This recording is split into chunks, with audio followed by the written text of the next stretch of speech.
Hello, good day everybody.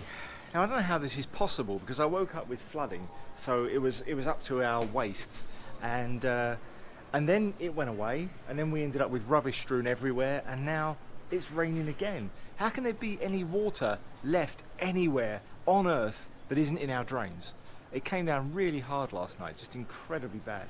So looks like it's raining again. Fantastic.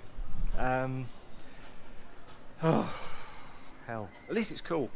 Okay, so today we're going to do another review. Oh, everybody groans, but and it's grammar. Everybody groans again. Now I'm going to try and focus us on the grammar points that we actually need, and the one we need today, we're going to look at verb phrases. Now I know we don't enjoy grammar, and I know we've done verb phrases, but we're going to go over it again because it's one of the things that might be in the exam. Now it isn't a difficult thing. It's pretty straightforward. Most of you are probably thinking, "Oh, verb phrases, it's hard," and it really isn't. The questions that are in the exam, I feel, are fairly basic, and I don't think any of them are going to push you too far. So I don't want anyone to worry about it. All I'm going to do is rerun the video that we looked at on it before.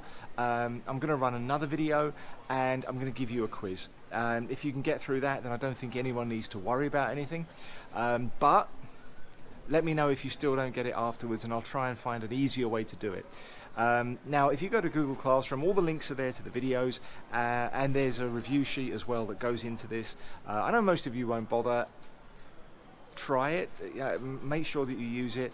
To be fair, it's so easy that if you think you've got a handle on it, I would move on, because it's really not that difficult. In very simple terms, a verb phrase or a noun phrase or any of these things, basically it's a group of words which makes it a phrase, and it's standing in the place of a verb. So it's when we have a group of words that take the place of a verb. So let's have a look at what it says in the book.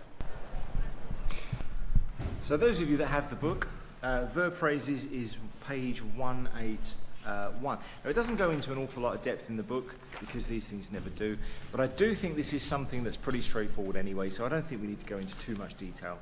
So a quick review: verbs and verb phrases. Verbs and verb phrases are widely used in explanations to refer to events that have happened at various points in time.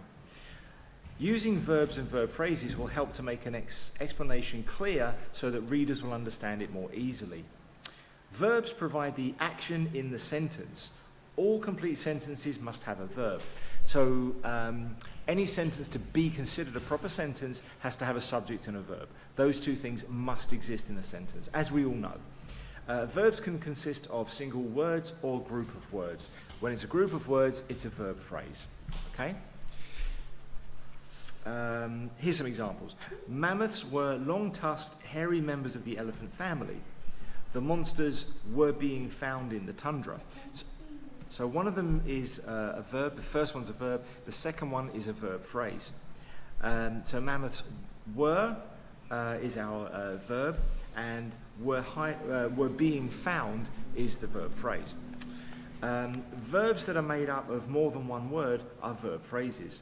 A verb phrase can consist of an auxiliary verb and the main verb. For example, the mammoths had fallen into rivers. Note that the adverbs can separate the auxiliary verb from the main verb. For example, other long extinct animals also have been found. Compound verbs are joined with and. For example, there the carcass would freeze and be preserved. Some verbs need to be followed by a preposition so that the verb would make sense in the sentence. For example, many of the animals were still standing up. Okay, so that's what it says in the book. It's pretty simple stuff. Now I'm going to run a video that helps to explain all that, and then I'll give you some exercises.